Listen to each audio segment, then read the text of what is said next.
what's on your mind. You can talk it out. You got the time. You thought about it. Let's talk about it. No doubt about it. I got you.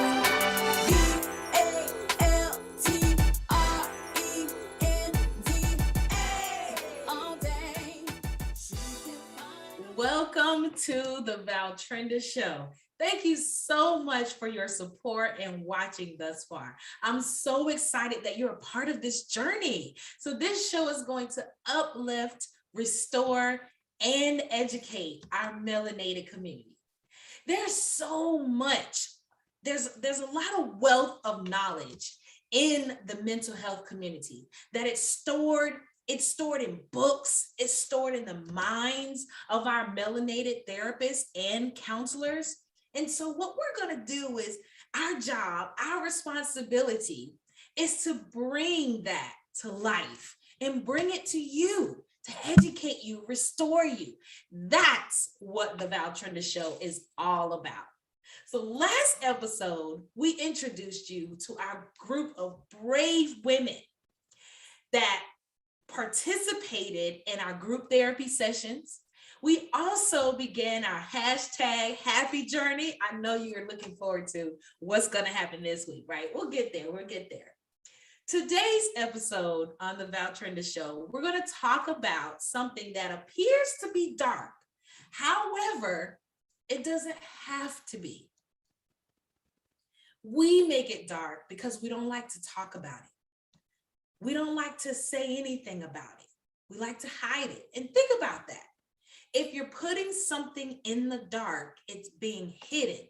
And that's the reason why it's dark, because we hide it. So today we're going to talk about depression. And mostly we're going to talk about how to come out of it. We're going to give you solutions. Did you know that the National Institute of Mental Health estimates that 16.2 million US adults have had at least one major depressive episode? That was back in 2016. So imagine with COVID and all of these people passing away left and right, imagine what that is now. That number represents 6.7% of the US adult population. So we're going to talk about who deals with depression. And some of you deal with it. Some of you never thought about what does it look like to not be depressed. So we're going to deal with that today. You just sit right there and we'll be right back.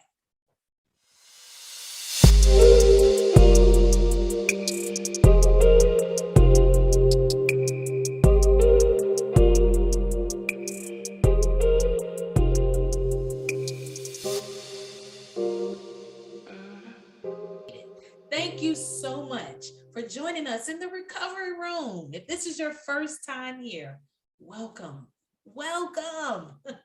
I'm ValTrenda. So today, as I mentioned before, we're talking about depression. So let's talk about it. And let's more so talk about how it affects you.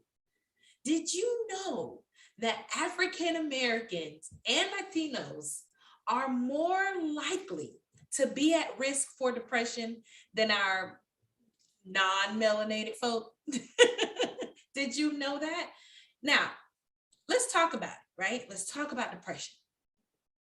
The symptoms can vary from mild to severe, and they can include feeling sad or having a depressed mood, loss of interest or pleasure in activities, some that you've enjoyed before, changes in appetite, weight loss or gain.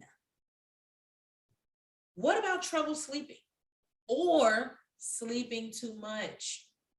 Another one is loss of energy or increased fatigue. So maybe at some point or another, you identified with one or more of those feelings that I just mentioned, right? Maybe you were young. Let's talk about that.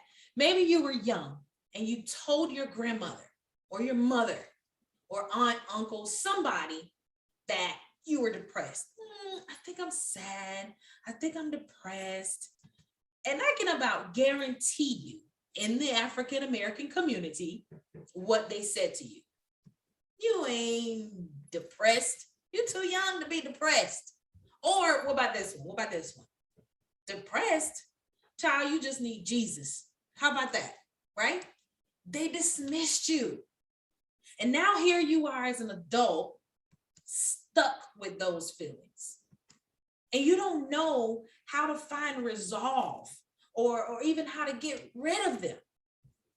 Today, we're going to talk with Faith Dickens, who's a certified counselor, author, and speaker, and the CEO of Live Again Counseling Services. Now, Faith specializes in grief counseling. And when we talk with her, she'll tell you her personal story on why she specializes in those things. We'll talk about grief, and we're going to the many phases of them. Now, here's my interview with the counselor, author, and speaker, Faith Dickens.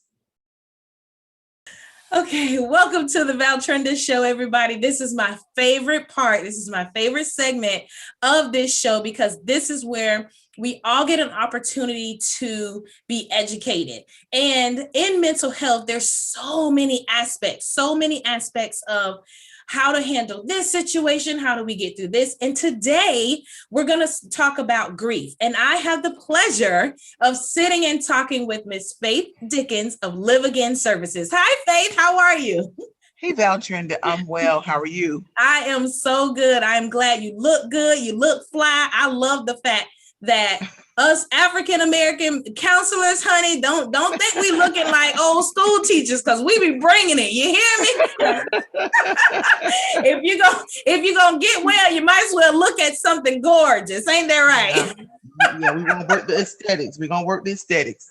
I love it. I love it. So Faith, in your specialty, you talk about grief. So we're talking about grief today.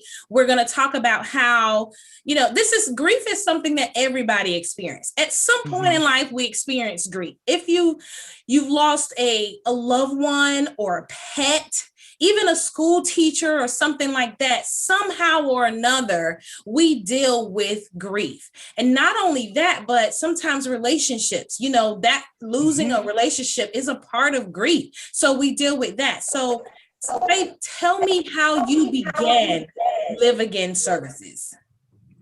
So I actually began Live Again Services after my parents' death. I was going and trying to just recalibrate in life, figure out what it is I wanted to do. I hired a coach, a business coach. And as we got into conversation, I had mentioned that I'd lost my parents about 7 months and 8 days apart.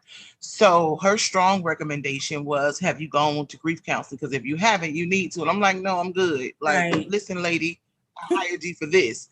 So she's like, no, sweetheart, you can't go past your healing. So I decided to take her advice and I listened to her. And it was upon my grief journey and going to counseling and everything that I discovered I didn't want anybody to feel the way that I did. I felt so compelled and such a urgency to help people, especially those that were likened to myself. I'm a PK. And so it was, your parents are with the Lord, right? Right. Okay, but I'm in pain. Right. So that's basically how my journey started.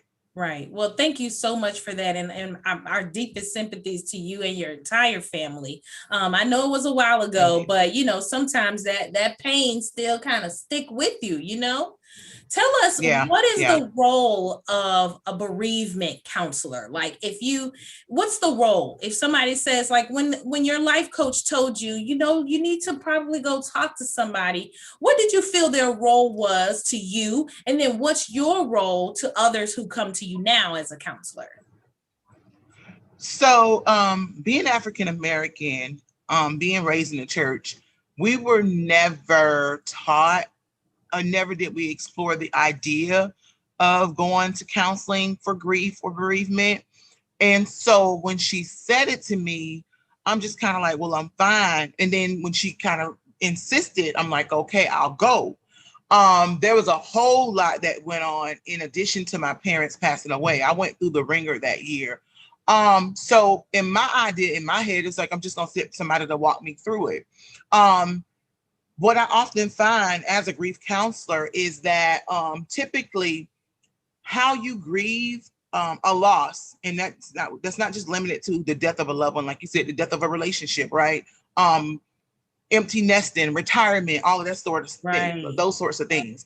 And so it typically starts with how healed your heart is before you deal with the death of whatever it is, of the loss of whatever it is. And so for me, when I meet clients, it's very important for me to kind of know the history of things that they've had to go walk through. Mhm. But then I have a bonus. I got some help. Holy Spirit, right? Yeah. Comes in with all of the counseling, training, education, experience. No, that's right. Nothing out chumps when he comes in I know to that's say, right. tell them this, and this. So from a prophetic standpoint, let's go there, Lord Jesus. And I know y'all like, "Oh, I don't want to hear all of that." Well, that's who I am. I'm sorry. That's what you're gonna get when you come here. He literally will say things to me, and I could be in a session with somebody like, "That's off. I don't tell them da da da da da," and I'm like, and I'll say it, and the person be like, "Oh my God," Yeah. So I think for me, what it becomes is you get healed beyond what you actually came to me for.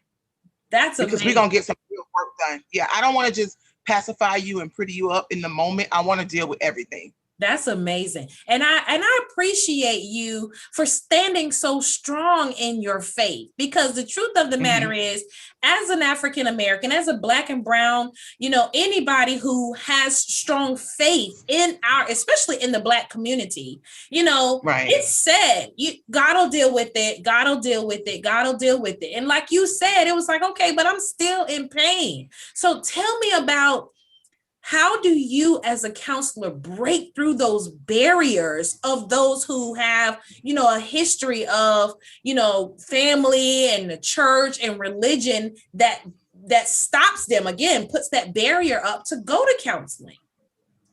Well, first of all, I like to tell people, I like to be very transparent. I was born and raised in church. That's all I knew for most of my life. And so I get it. Like prayers, you see this prayer is key, like that's my life, right? However, I tend to tell people I marry the spiritual with the clinical, right? You need both. And even as it relates to grief, I often tell my clients that are of faith, like, you got to realize when Jesus dealt with Lazarus, the scripture says he wept. Jesus wept, And so if Jesus, being all man and all God, knew he had the power to raise Lazarus up from the dead, if he grieved Lazarus's death, how much more us? And he had the power. Now I ain't gonna lie to you. If I knew I had the power to raise my parents from the dead, I wouldn't have been. I would have been cool. Like y'all, it's gonna Chill be all out. right. It's all good. Don't worry about it. I got this. Don't worry about it. I'll be flexing and stuff, but that wasn't the case. So in his humanity, he grieved. Yeah. So I like to tell people, it's okay. You ain't got to be Superman. Take that spiritual coat off. Take off your mantle and be you. Absolutely. And the people need to see you grieve. That's like true. It's healthy. Yeah. So people who are in leadership roles, whether it's outside of the church, or anything like that, sometimes it's okay for you to show other people from time to time that you grieve. Do you agree with that? I agree 100%. Now, I don't suggest you be crying and bawling. Right, like you at the house. And here's the thing though, if that happens, it happens. What I don't want to see people do is to try and constrict themselves because grief, baby, it's a roller coaster. You can't control that. And if you don't flow with it, it's gonna take over. So I often tell people, and I know, they're leading other people, whether it's in church, from a corporate perspective or what have you, it's okay. Like nobody, and see, now we have to deal with that spirit of pride. Because oftentimes, you want to look buttoned up and, I don't want anybody to know. No, you're human. Yes, absolutely. And if you don't deal with it, it'll start messing with your psyche. Precisely, precisely. Tell me, Faith, what are some of the signs? You know, somebody who's dealing with grief, you know, they're either they're stuck with pride or for whatever reason, they can't really identify that they are grieving. Give us a few examples of what to look for to know if someone is grieving. I would say isolation is one of the greatest ways Yeah. to know when someone's grieving. They isolate themselves. They don't want to be around anybody. They can start to become very short-tempered. Right. They'll begin to be very irritable. Another thing is if you're dependent upon your proximity to them, they're gonna want to sleep more, or they could be becoming more busy than normal to Mhm. deflect. You know what I mean? Because that settling down makes you think.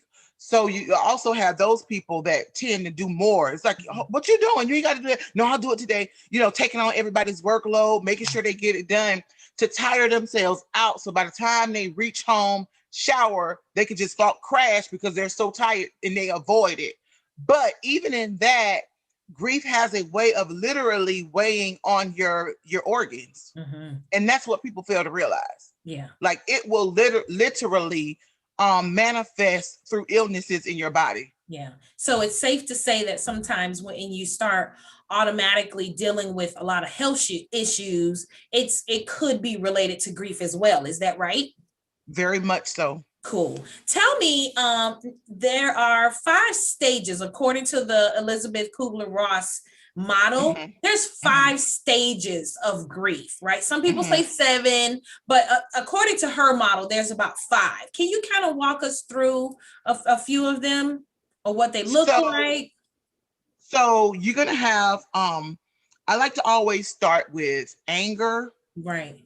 And that's not the first one. It can happen in any order, but I like to start with anger because a lot of times, if the individual is grieving alone, that's different.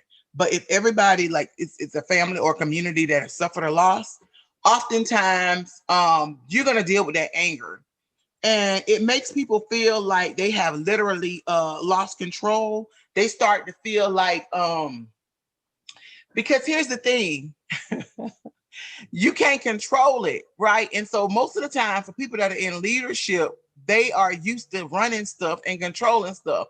That's the one thing that you cannot try to force or cookie You're cut absolutely right. Absolutely because you right. don't know. So anger is one of the greatest ways of people trying to pipe it down.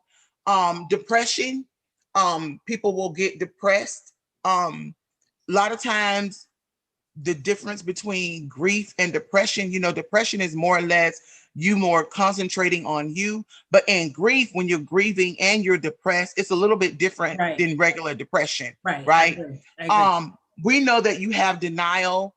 You don't think that it's going, like this didn't happen, or how can I say it?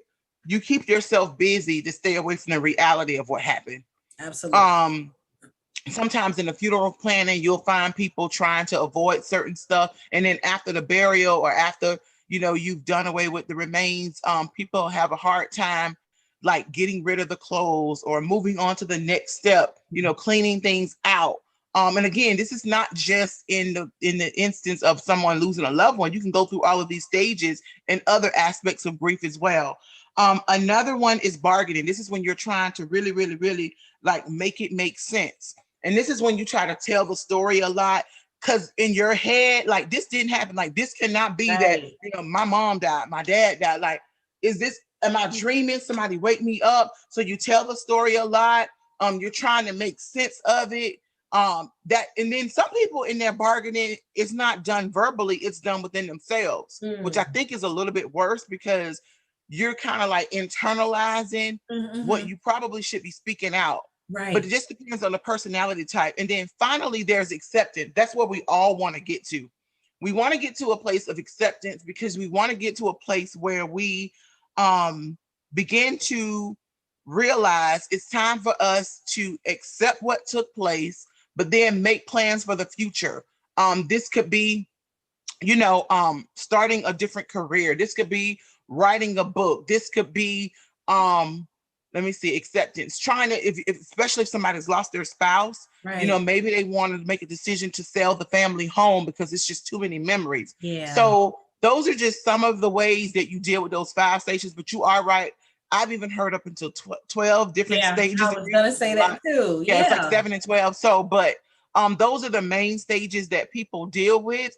And apart from acceptance, they can come in any order. Right.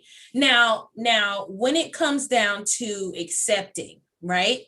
A lot of people hesitate to get to that point, and you give me your input. A lot of people hesitate to get to acceptance because it means to them that they never really loved the person, that they never really cared about the person, or they're afraid to forget the memory of the person. Do you find that sometimes within, a lot of your clients, that they hesitate to get to accepting it because that means that, they don't, the things that I mentioned earlier? Do you find that with some of your clients, or even within Right. yourself? Right. So sometimes the finality of it, like you said, you feel like you're doing away with it. On social media, fortunately and unfortunately, it gives us a view into people's lives. Yeah. And so I watch how people, because how you post says a lot about you. That's a whole Yeah. nother conversation. But anyway, people will post, and I know someone personally, I've worked with them on an occasion, and they lost a child. Mhm. And so it's only been about a year and a half now, well, a little bit over a year. And I get it. And so, like every day, 2 to 3 times a day, they're posting that kid's picture. Mm. Now, I'm a little bit concerned because I get the posting. It's just the how often they're doing it, Mhm. right? So, and then some of the other posts that they post unrelated to their child, I'm seeing some stuff stir over in mental health. Now they think that they're fine, but they've not reached out to me again. So I'm just sitting back praying, but I'm seeing some stuff. And so I think that for them, like you mentioned, keeping that person alive, Yeah. like it never happened. Yeah. But the reality is they're no longer in the earth. So at some point, you've got to come Got to it. grips with the Yeah. fact that they're no longer here. Yeah. You know what I mean? And it's different time frames for people, but this individual in particular, I'm really concerned about, where they are from a mental emotional state. Because Absolutely. now I'm starting to see it infiltrate other areas. Yeah. And so that's always a concern where it's on the verge of becoming complicated grief. Yeah. And I thank you for that. I really do appreciate that. Let's talk about Black and brown clients. This show is mental health for the melanated. Mhm. So we want to talk about how often do you get Black and brown clients who are at the brink of, like, right there where they're trying to make it to counseling, but they have other beliefs, like, counseling ain't gonna work for me. I was always taught what was going on in our house, stay in our house, things like that. A lot of the stigmas that's stuck around why Black and brown people don't go to counseling. How often do you get that breakthrough moment? So I always tell people, our people dealt with slavery. So we have massive trust issues, like you just said. What goes on in this house stays in this house. We don't want nobody in our business. We don't want people to think we crazy. We want all of that, but yet you're suffering, right? The saddest thing for me is that people will invest in their appearance before they invest in what's going on the inside, right? They got all kind of masks on. You're gonna spend $500-$600 on your hair. You're gonna get them bundles. You're gonna do all of those things, the shoes, the red bottoms, but for some reason, and we've become better. I will say that much. We've gotten better, but when I oftentimes do a lot of workshops and seminars for free, and people are hesitant. Like, the fear of stepping up to the plate to get help, sometimes it blows my mind because I'm just so open. Like for me, if I'm hurt, I'm hurt. Like I don't care if you know, I don't care if you're upset about it, how it make you feel. I'm gonna get the help that I need. And so for me, yeah, my counselor wasn't even Black, but we want a counselor, first of all, that looks like us. Yeah. We're comfortable with our own for whatever reason, our trust issues. But I think that once they kind of peer open and say, okay, I'm gonna go to her free seminar, or they'll send me a DM on social media and be like, hey, I registered. I'm like, whoa, great, awesome, I'll see you there. And then like sometimes they may or may not show up. Yeah. And so for me, it's very frustrating because I'm so passionate about people getting healed. But for them, it's like a whole ordeal to register for something that's free, that's going to help you. Yeah. So for me, I just know that God has called me to do this work. And a huge part of, because I'm also a pastor, I didn't mention that, a huge part of ministry for me is this counseling work. Yeah. So there's a grace on me to be patient with people until they get it. Like I'm here.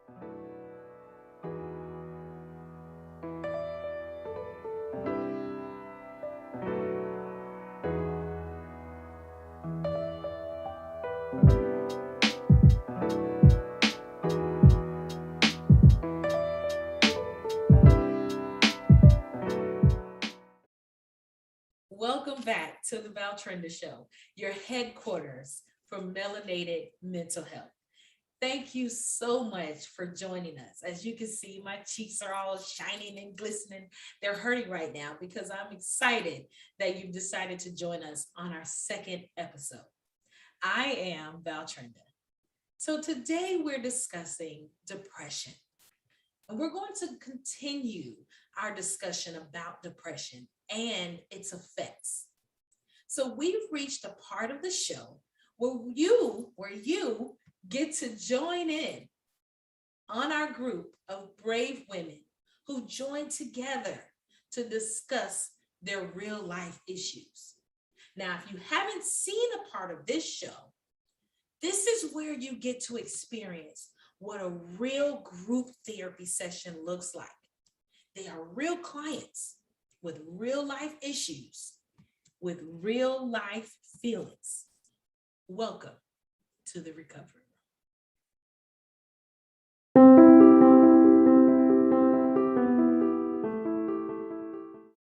All right, so it's been a long 3 weeks, and I have got to admit, I don't know about y'all, but I have been like, well, dang, when is the next session? Like, I was kind of excited. And I was like, wait a minute, what's going on here? Was I the only one that felt that way? Like, I was trying to hurry up and get to the session. I had it on my calendar for last week. So Danielle said the same thing. She was like, I think we're supposed to be on this one. I was like, nah, friend, it's next week. So we all had to wait. So, who did their homework? Me. Yeah, Tariba. So I can see the Facebook stuff, right? I know it. I did it. Help. Listen. She like me. I did my homework, friend. You just did your homework, like. Hey man. Hey, and I did it good. It's fresh in my brain. They might did that 3 weeks ago. They might do it. All right. So who else did their homework? Everybody should have done their homework. You had 3 weeks to do your homework. So everybody should have at least did something, right? What was your homework assignment? Unnecessary and necessary stressors, and to read the intro and self-detox, chapter 1. All right. So who read? You were supposed to read the intro and chapter 1, intro. right? All right. Everybody read that? Yes. Yes, Okay, ma'am. Let's talk about the intro.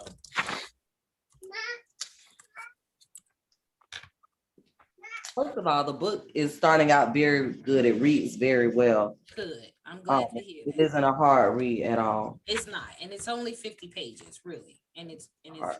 it's really not even 50 full pages, so it's really good. So let's talk about the intro. What did you guys get from the intro? What was it that you were like, yeah, that hit home? You know, what was it for you? Let's start with Stacy.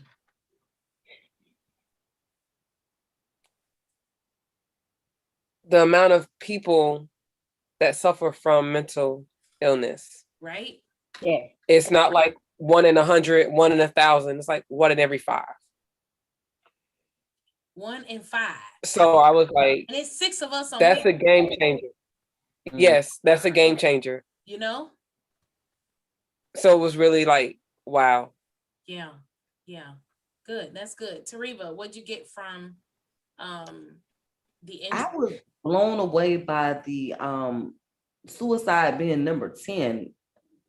That was yeah, in the nation. That was really mind blowing. Yeah. Especially when I know I have a friend. I only have one friend, thank God, but I did lose a very close friend to suicide. So it's like, wow, that could very well happen again. I pray it doesn't, but it's just that number is just so high to me. 1 in 10. Car accident, heart disease, it's a lot of stuff, but suicide is number 10. That really was that was mind blowing. And the fact that it mentioned that everyone has probably had a suicidal thought was kind of, it hit home, because I know I have. When I was real deep and down, I was like, you know what, maybe it might be. Then I snapped right out of it, because baby, I love life. But yeah. Good for you. Yeah. Good for you. That's good. So that's what hit home with you. Yeah. 1 in 10. Well, suicide is the 10th leading cause of death in adults in America.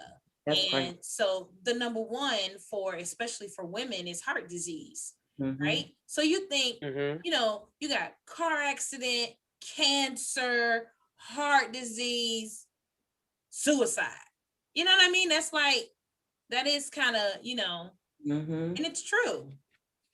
So let's go to Serena. Serena, you're, what were your, and remember you're on mute right now. So what was your takeaway from the intro? Tell us what your takeaway was. I think for me, it was the same thing about how everyone has that thought, you know, of suicide.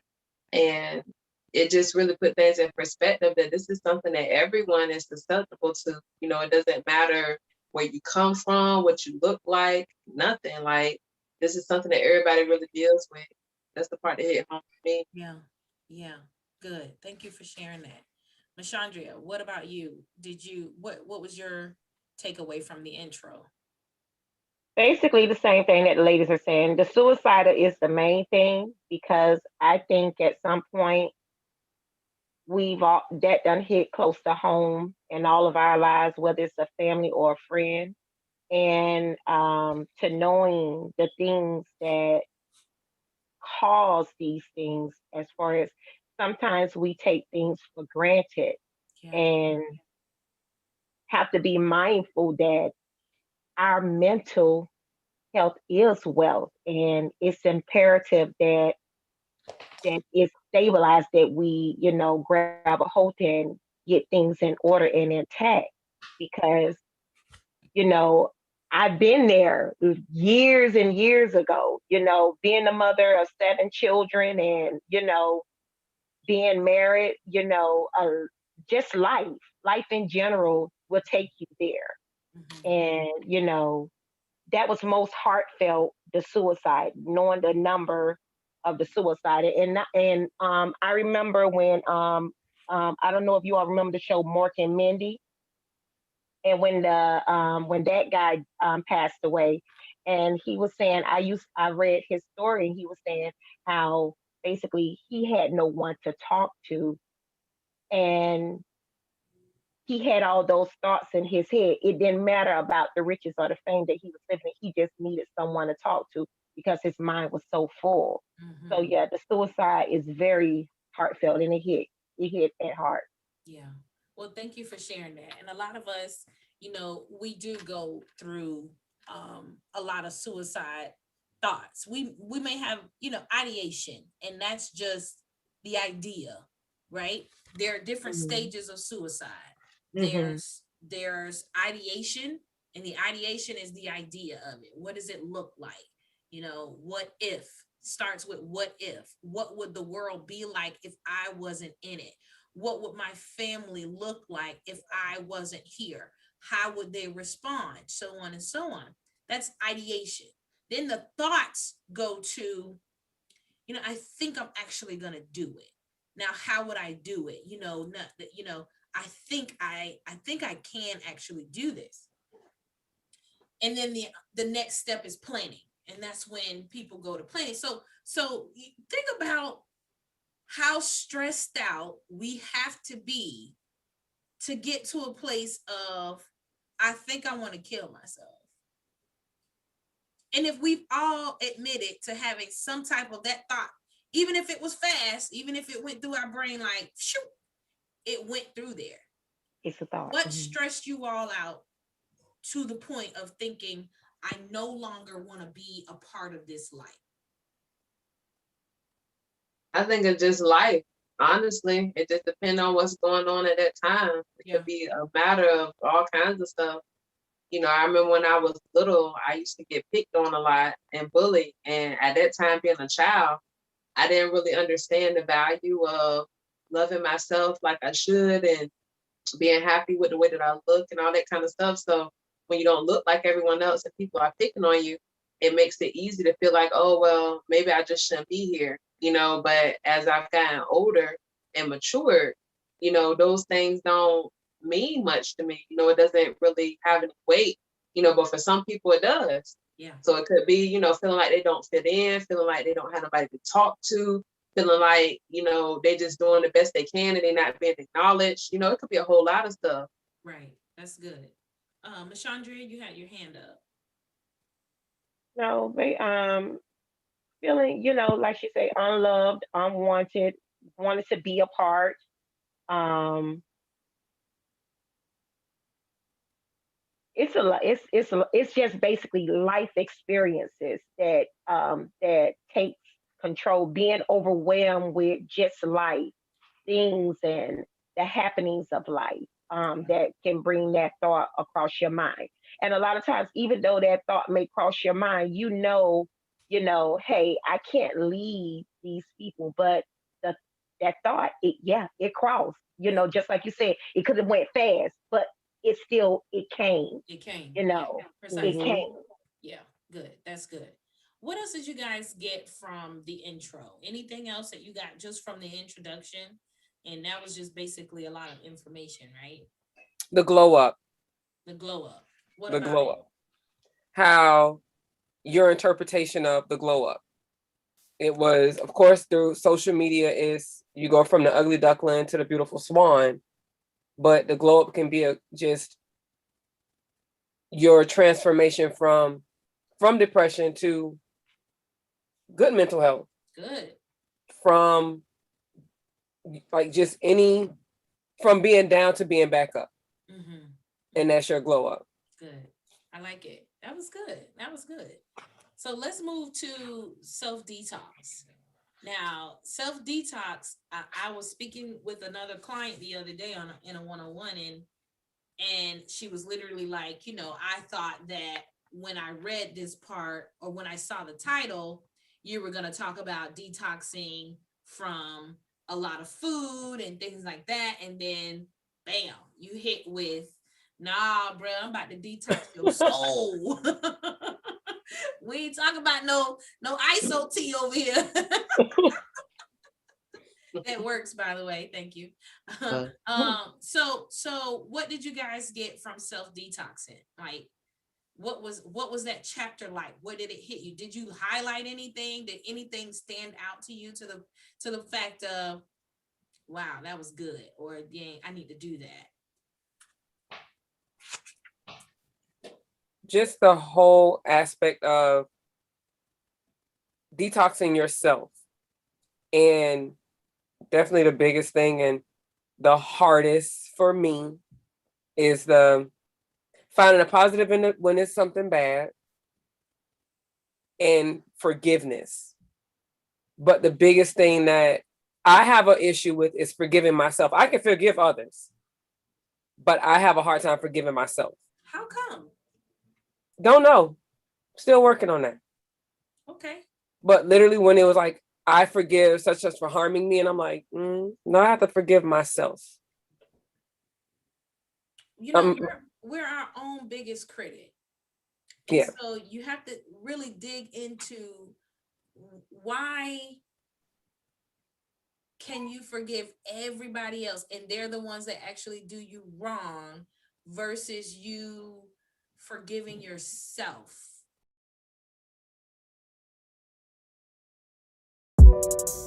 Hey y'all, it's Jermaine J. Rock Jones Mofus, entertainer, songwriter, father of two. You're watching The Man Moment on the ValTrenda Show.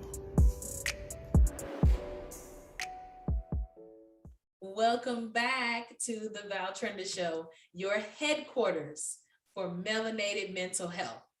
Thank you so much for joining us in the recovery room.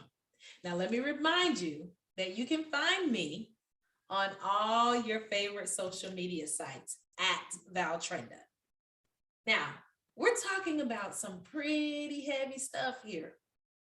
And you may be getting the urge. Something may be scratching you or tapping you and urging you that you might want to check out.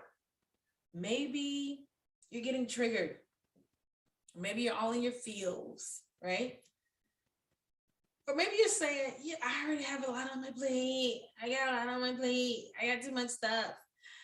But I want to challenge you. I want to challenge you to stay the course. Stick with it. We have solutions for you.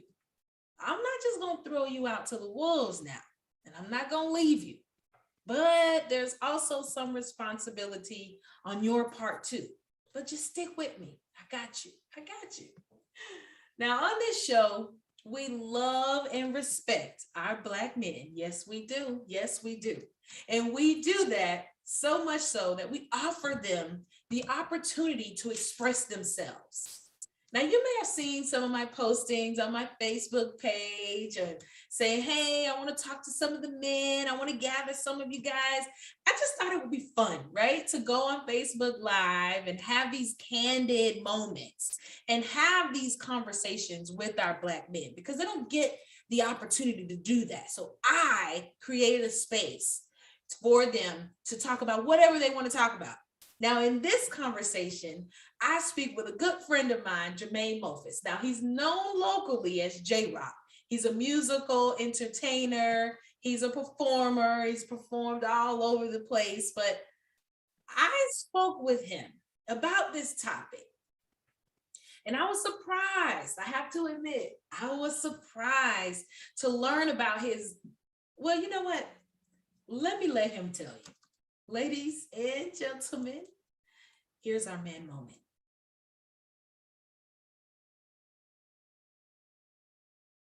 Everything's good. Cool. So let's talk. What's up? So the good thing about it is, and Damien, I want you to be able to comment. Whoever else is on here, please comment, like, share, all that stuff.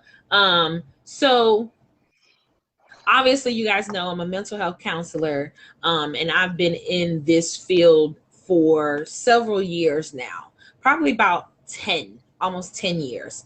And within this time, I get to see different cultures, how everything changes, how it looks, different things like that. But when it comes down to Black men and mental health, it's a very scarce walk.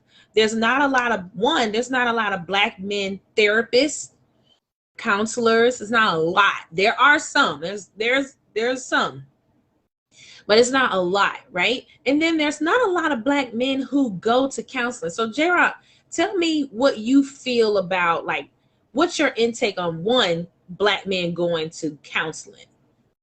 And this is our man moment, so you have to be honest. No, because I'm not. Listen, I don't have a problem with Black men in general, individuals going to counseling. I think the scary thing is without getting to that, I think the scary thing is that we don't know if how official the individual that we are talking to, outside of them getting paid for it. How official That's they are? how official they really feel within them asking you, asking you these questions and just getting through the hours of change and just moving on Okay. to the next clientele. Not saying they all are. Okay. We also know, everybody don't really take it as serious as others, and they Right. kind of stick out. Right. I don't have a problem with it at all. I actually personally appreciate it. I haven't took it upon myself to find that individual that would fit for me. I have done my research and trying to find that, because I got a lot on my mind too. We all do, Yeah. but I Yeah. really got a lot on my mind, and I hide behind my smile and my entertainment because of it.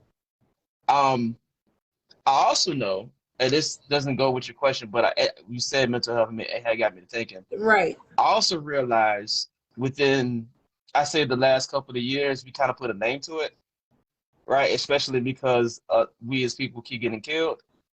And then you factor in this whole pandemic thing and the Right. depression that happened behind it. It Right. really started to put a lot of energy behind it and really focusing on the phrase mental health. Right. Because for a long time, we didn't know what it was. It was Right. part of And life. do you think that we are, as a people, and then we, so this is a two-part question. We as a Mhm. people, and then we or you as a Black man or Black men are afraid of the term mental health? Um, okay, I gotta speak for myself, and then I'll hypothetically speak for everybody else. I really feel that it's been used so much that it's starting to become an scapegoat. You know what I'm saying? Like, and that's unfortunate because there are a lot of us that really, really deal with it Yeah. and trying to navigate our way while dealing with it without giving our negative energy mentally and physically towards the individual in front of us, right? I personally like to step outside myself and evaluate before I react. Okay. I'm doing a better job of it over the years, right? And I know where that came from, and I know within the conversation that come up. I'm just not gonna talk about it at the moment. Okay. Yeah. So there you go. So I don't know if that answers the question. All right, so that works. Damien said, I think it's men in general getting over the insecurity of being vulnerable. Well, what's your take on that? I don't think, Damien, I don't think all men are vulnerable, right? I think I feel like all men are vulnerable. I really feel like it's a way that we display our vulnerability. Right. Right. Some you can naturally, you all right, man, I'm all right, and naturally they're lying, right? They just displayed it. Yeah. Right? They just can't put the energy and the pride and the passion behind being the tough guy. Yeah. Will lead to them naturally lying to you. Yeah. But if you care for the individual in front of you, you're gonna, okay, this is how they display it. Let me go around it and still Let me go a little deeper. Yeah, and still attack the situation at hand. Yeah. Yeah, it's Damien, that's easy to say. That's easier to say for Damien? That was easy to say, Damien, because it's not true. We display it, Damien. Do you really?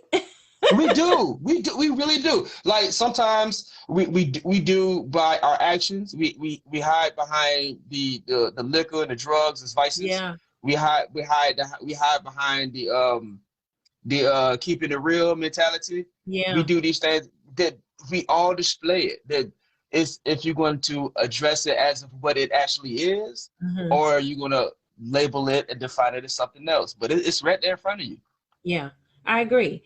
Now let's talk about, obviously when we talk about mental health, there's so many different aspects of that. There's so many different aspects of it, but let's go to one particular aspect, and that's childhood trauma.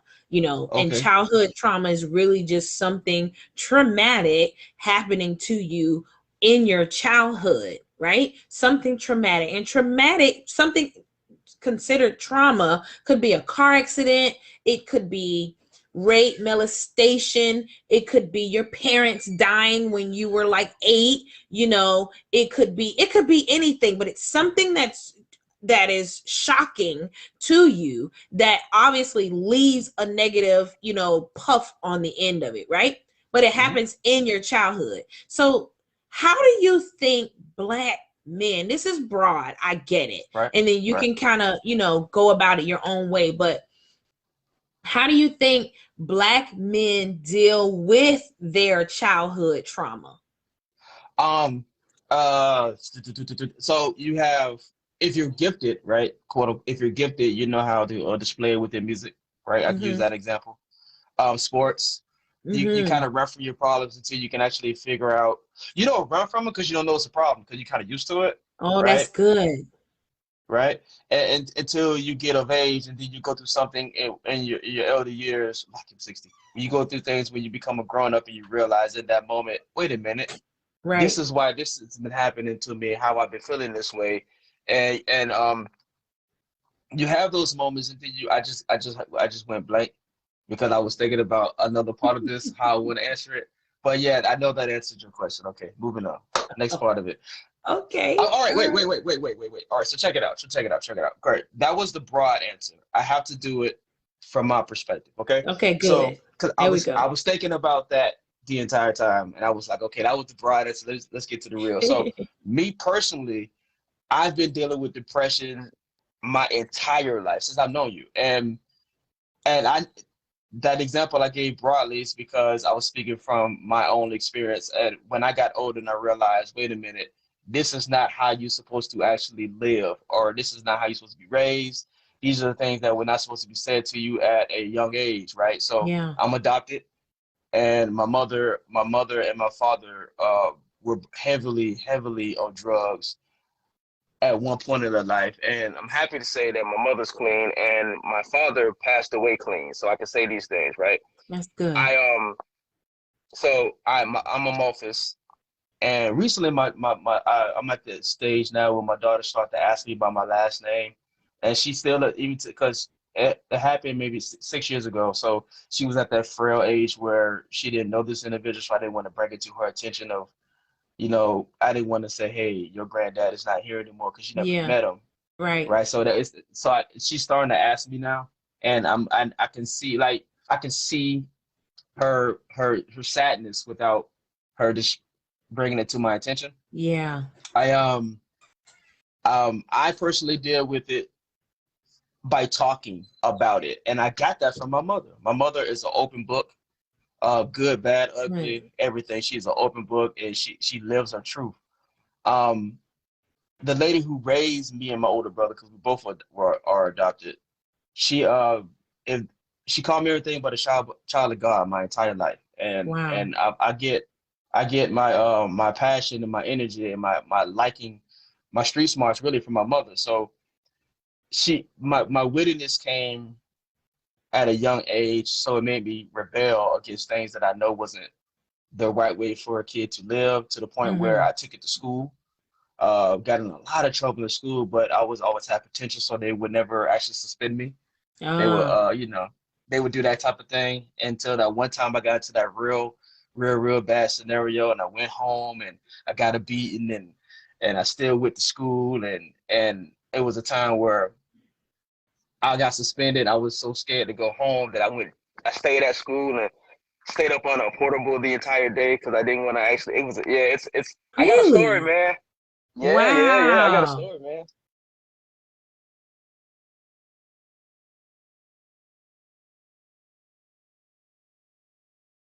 We're gonna have to talk to him again, child, because that was some good information.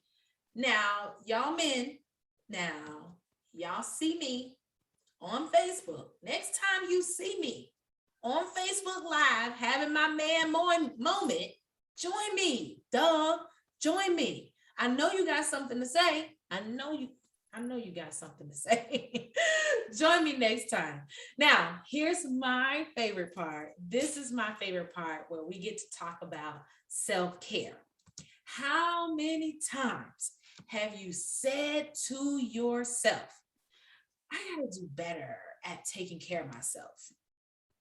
How many times do you think about, I probably should exercise more, or probably should read more, or maybe I should spend a little bit more time by myself? How many times has it crossed your mind? And how many times have you actually done something about it? Self-care is deeper. It's deeper than a mani-pedi. It's catering to your inner health. And one way you can do that is through self-education. When we learn new things, it massages our brain. It stretches it, gives us more room to breathe. It allows that reward chemical called dopamine to be released. Now, that chemical is a reward chemical. So when we feel it, we feel like we've accomplished something. We feel like we've done something. So when we feel accomplished, we feel satisfied, which in essence leads to feeling self-cared for. You feel like you've been cared for. Now, if you want more information on that, you know what you can do, right? Bam. Make sure you go and find this information. All that information is at the bottom, so you can learn more about self-care. Take a moment, but not too long. We'll be right back. Yay.